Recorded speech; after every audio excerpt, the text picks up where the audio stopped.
Services को तो पता है वो क्या करेंगे, इकोनॉमिक मिनिस्ट्री क्या करेगी, ऑयल मिनिस्ट्री क्या करेगी, अपने देश के लिए तेल का बंदोबस्त करेगी ताकि उस समय में तेल की कमी ना पड़ी। देश भर में सिविल डिफेंस मॉक ड्रिल वाली तैयारी संकेत है कि पाकिस्तान को 1971 वाला विध्वंस झेलना पड़ सकता है।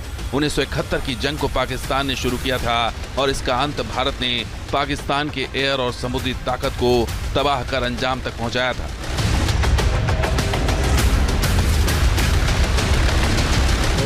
तब भारतीय वायुसेना ने बमबारी कर पाकिस्तान के 10 एयरबेस पूरी तरह से तबाह कर दिए थे।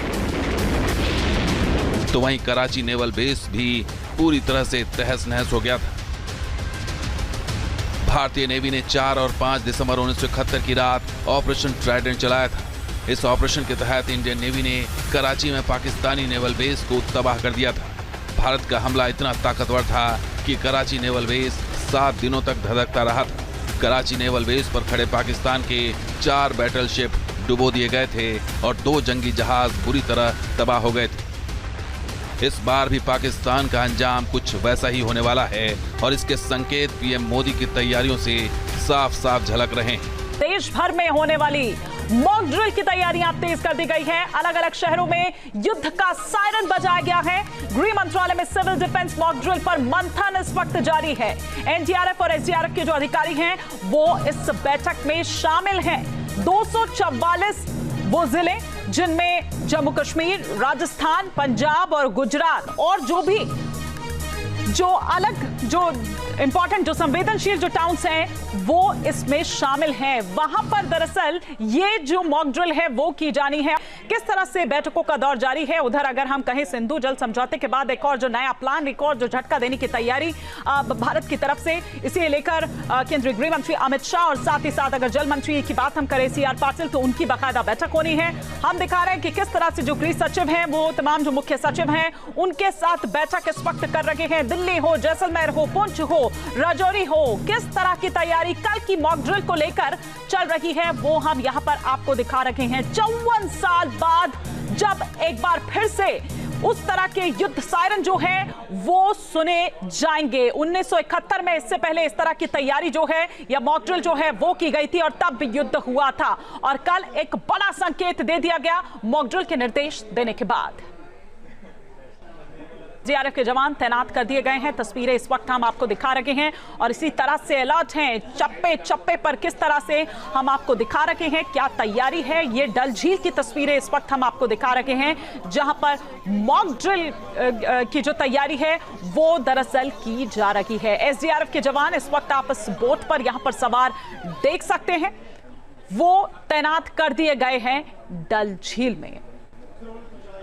पहलगाम किस तरह से 26 मासूमों को मौत के घाट उतारा गया, निहत्थे लोगों को मौत के घाट उतारा गया, उसके बाद से ही देश प्रतिशोध की भावना से उबल रहा है। वाइल जब बोट कैप्साइज होती है यहाँ पे तो कैसे उसको रेस्क्यू किया जाता है, इसके बगैर हमारा 2-4 इक्विपमेंट है यहाँ पे, जैसे कि रूप गन है, उससे कैसे हम यहाँ पे वाटर में रेस्क्यू करते हैं। और ये है हमारे ना आर्टिफिशियल फ्लोटिंग एड्स, वो हम कैसे इस्तेमाल कर सकते हैं। तो क्या कहाँ से ड्रिल जाएगी? ड्रिल यहीं पे होगी। ये स्पॉट हमने इसके लिए ये मुकर्रर की है, यहाँ पे हम ये कर रहे हैं, अभी ये प्रैक्टिस कर रहे हैं। तो कल होम मिनिस्ट्री ने भी ऑर्डर निकाला कि ड्रिल्स की जाए, ये उसी का एक इनिशिएटिव उसी के बारे में है।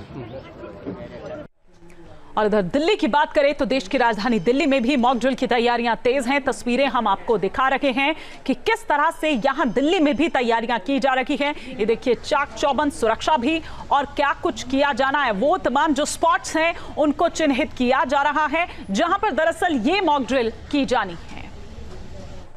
कल मॉक ड्रिल है पूरे देश भर के अंदर सेंसिटिव होम मिनिस्ट्री की गाइडलाइन के मुताबिक। दिल्ली कितनी तैयार है? दिल्ली पूरी तरीके से तैयार है। दिल्ली की जनता, दिल्ली की सरकार देश के साथ खड़ी है और केंद्रीय सरकार के दिशा निर्देश पे हर प्रकार का काम किया जा रहा है। देश के बाकी राज्यों की तरह ही उत्तर प्रदेश की अगर बात करें तो वहां भी मॉक ड्रिल की तैयारियां की जा रही है। लखनऊ में किस तरह की तैयारी है बता रहे हैं हमारे सहयोगी। हम आपको बता रहे हैं मॉक ड्रिल, लेकिन आपने देखा होगा इसका जो समय है वो समय न्यूनतम लगा है। जिस तरीके से फ़ोन आया, फ़ोन के बाद हम आपको दिखा रहे हैं कि ये तैयारियों का ही एक चरण होता है कि फ़ोन आने के बाद इस कंट्रोल रूम में यहाँ फ़ोन आता है। ये नियंत्रण कक्ष है। नियंत्रण कक्ष में आने के साथ ही एक स्लिप पर वो जगह लिखी जाती है, मोबाइल नंबर लिखा जाता है, घंटी बजाई जाती है और सायरन बजाया जाता है। सायरन के साथ साथ ही जो यहाँ पर इमरजेंसी की टीम होती है, जो 24 घंटा सातों दिन 24/7 खड़ी रहती है, वो तत्काल गाड़ी लेकर के रवानगी होती है, हॉर्न बजा करके, सायरन देते हुए।